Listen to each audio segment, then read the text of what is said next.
After weeks of speculation, Liverpool have finally secured the signing of Florian Wirtz from Bayer Leverkusen for a fee of up to 150 million euros, including add-ons.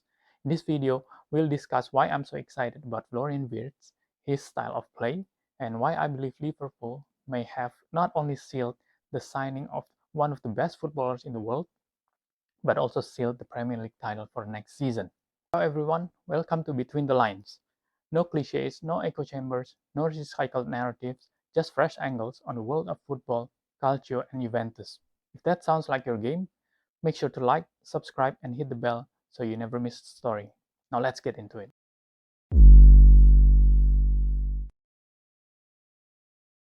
Actually, before we get into Florian Wirtz, I just want to say that this is our very first video in Between the Lines.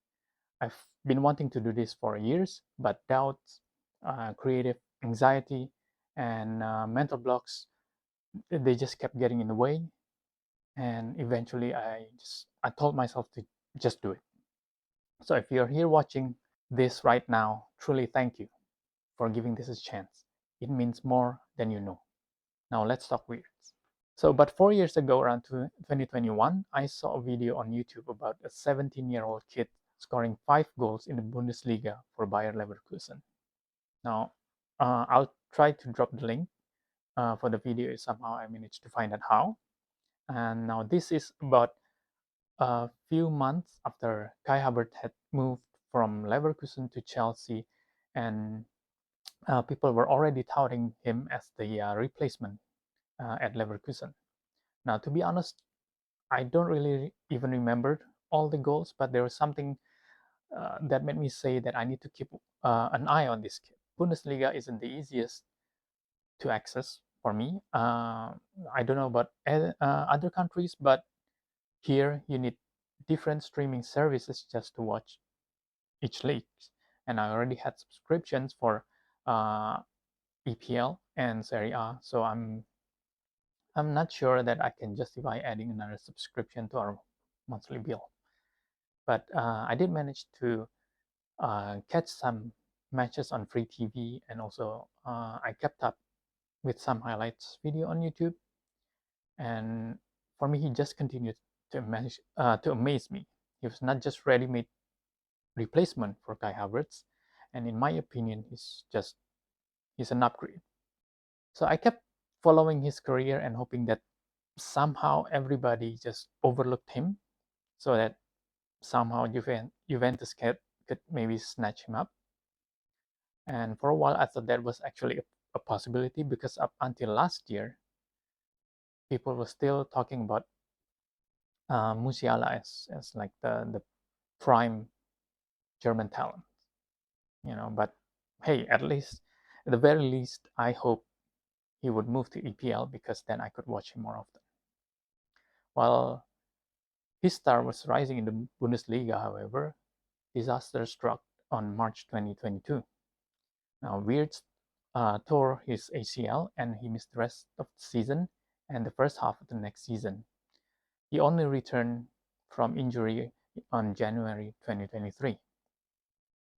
Now, thinking back, I was genuinely saddened, especially since only 2 months earlier, Federico Chiesa, Juventus favorite, also suffered a similar injury. Well, now, thanks to medical advances, ACL injury is no longer a career ending, but it can still derail a footballer's career. Now, so I was actually worried. It would be disappointing if somehow he didn't reach his potential. Now, if you happen to follow both players, you could see how different their recovery was. By the start of 2023-24 season, Wirtz was already back to his best. Meanwhile, Chiesa, if you're Liverpool fan, then you know that Chiesa still struggles for fitness even now. Of course, different recovery timelines can mean a lot of things. Maybe it's mental, maybe it's physical, and also perhaps the playing style. I believe the playing style also have an impact. Like for example, Chiesa really relies heavily on his speed and explosiveness and running at defenders, while Wirtz is completely different. His game is all about technique, vision, game intelligence. Like he floats between the lines. He always available to receive passes, taking small touches, and moving the ball quickly. And couple that with his dribbling ability, it's really hard to pin him down. So think David Silva or Zidane or Thiago Alcantara or Xavi or Iniesta for that matter. Yes, I mean like they're not they're actually different position, but I have seen him that I have seen that he can do it in deeper position, receiving the ball, spreading it, or even carrying it himself. But with his ability near the final third to find that final passes and to score himself, I mean, it's like having those legends and then you add goals and assists to it. Can you understand now why for me he's the most exciting player and simply my current favorite player to watch in the world? And how does he fit into Liverpool's team? You might ask me. Well, did you not listen to what I said before? Now, if you recall the names I mentioned, they are not all number 10. And that's exactly my point. Forget all the formation that people might mention, like how he might fit in a 4-2-3-1 or 4-3-3 or and whatever. It's for me it's more about what you want him to do on the pitch because well, he can do it all. Now, do you want him to float between the lines or do you want to move the ball, advance the ball, or do you want him to find his teammates with that final ball? Now, with any players, for me the question is always how to get the most out of him, and it's not different here. Football is not static. There's all kinds of attacking phases, defensive phase, transitions, and he can contribute in all of those phases. And of course, personally, I just love number 10, who like who floats between the line. So cue the name of the channel. So that's where I would actually put him. Now with Liverpool, there's Salah, Diaz, Gakpo, Nunes, if he didn't leave, and they're all willing runners and they have a great off the ball movement. And who the better to find them with that killer pass? And on top of that, Wirtz, this year he's only 22, so he could be running Liverpool's midfield for the next 5 to 10 years. Fairly young, so I think you can still recoup some of this transfer fee if somehow or if one day Liverpool would want to move him on. So yes, I believe Wirtz will improve Liverpool. But why did I say they might have also sealed the Premier League title? Let's break it down. Over the last 4 seasons, the most consistent EPL title contenders have been Man City, Liverpool, and Arsenal. Now, if you include Chelsea, Newcastle, Tottenham, and Man United, they usually round out the top 5. Now let's start with Spurs and Man United. Now to say that they've both fallen off the cliff this season would be a major understatement.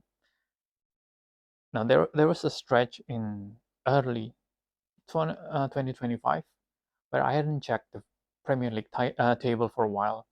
Well, at least not the bottom half. And when I finally did, uh, sorry to to Spurs and Man United fans, I was just laughing my ass off because like, come on. Now for next season, I think not even their most loyal fans will believe that they'll end up in the top 5. Bearing some major like Leicester City kind of miracles. So and Next one you have Newcastle, and they had been uh, inconsistent in the league, and even if when they're going up, they don't ever seem ready to break into the top three yet.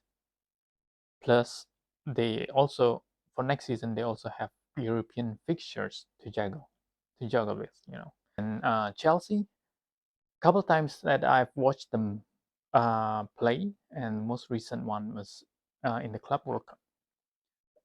Chelsea, the way they play, it looked like they look like a wild fighter trading punches, waiting to see who drops first. The only difference with Man United style of play is that I see Chelsea actually chose to play it that way, maybe, and because they sure do sign players that suit that style of play, while United is just lost. I mean, the way they play, it's fine if you want to play, and if you want to play that way, but if you want to win playing that way, then you need Barcelona level of attack, and I don't think they have that. Now moving on, Arsenal. I don't even know what Arteta is trying to do anymore, because with Arsenal with Arteta, whenever they sign a player, it seems that it altered the way they played the season before, and so that season after season, it feels like they're just starting over every time, and instead of just refining and improving the existing team. Uh, and from all the rumor that I've read, and it seems like they're very much hell bent on getting a striker, pure striker, or and in one video that I saw on YouTube, it's recently it's actually from the Athletic FC, but it's about Arsenal transfer and why they need striker, because they don't, because they have Havertz there, and with Havertz in a counter attack situation, he sometimes slow down the move while waiting for reinforcement, and while someone like Sesko or Gyökeres, who seemed like their main target, might be able to go at it alone and score goals. Which if they manage to sign one of them, will that make them better? Well, maybe. Will it make them serious title contenders? Possibly. But one thing for sure is that it's going to change how the team function again. That brings us to uh, Man City. Now, 4 years, Guardiola has been the gold standard, and so yes, they're most likely going to bounce back next season, because that's what they always do. But for Man City, it for me it seems like they haven't been able to replace their departing stars with the players of the same or similar level. They used to have Mahrez, Sterling, you know, Foden used to play on the wing, and they also had Sane, and then they have Cancelo and Walker bobbing forward from the fullback position. Then you have Alvarez backing up Haaland, or sometimes playing alongside him. Now they have Savinho, Doku, and not to say they're bad players, but I don't know. I don't know yet. I mean, like, I also don't have any idea who's playing fullback. I mean, it's not necessarily that you have to have fullback or that they have to be attacking ones, but what I'm saying is that they lack some thrust from outside the attacking lines. Now they do have Marmoush, and who's I think quite similar to Alvarez, but regardless, of how good he is, I feel like overall that is still a downgrade across the board. Add to that another major departure this season, and Kevin De Bruyne. After 10 years at Man City, he's finally out of contract, and Man City is not renewing his contract, and I think it's already certain that he's going to Napoli next season.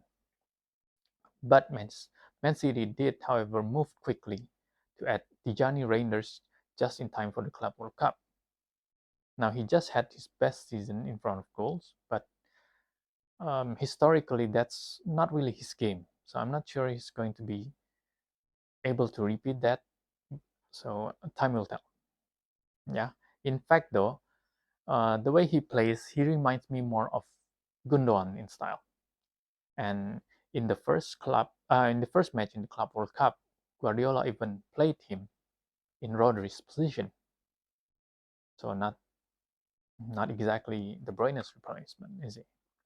Yeah. So that might give us a hint of as to how Guardiola sees him, of how Guardiola might play him next season. And let's be honest, it is impossible to replace a player because no two players are exactly the same. Let alone you have the like of De Bruyne. You need someone who can um, do everything in midfield while at the same time having goals and assists to his game. Well, if you consider that someone who can do everything in midfield while having goals and assists to his game, and if that sounded familiar to you, well, we've been talking about that player for a while now. So not only did Liverpool manage to add to their ranks one of the best midfielders in the world, they also managed to deprive their closest rival of the perfect replacement for perhaps their best midfielder ever. So that's it for the video, guys. Now I want to hear from you. Do you think Wirtz will be a success at Liverpool? Is the title already in the bag, or will City, Arsenal, or the others provide sterner challenge next season? Let me know in the comments, and please keep it kind. We're all family in football and in the world. Now, if you enjoyed this video, like, subscribe, and hit the bell so you never miss another story. I've been following Club World Cup closely, especially the Italian and English clubs, and I'm planning to drop a video for each round. Nothing too heavy or long. It's gonna be just the overall vibe of the competition, some match recaps, and maybe if I catch a few interesting players that maybe like we've never heard of before. So I'm just a one-man team, and I'm still balancing a day job, but I'll do my best to keep the videos coming. And if you made it this far, honestly, that means the world. You truly are a champion. And I thank you. Thank you so much for watching. This is Ricky signing off from Between the Lines. Ciao.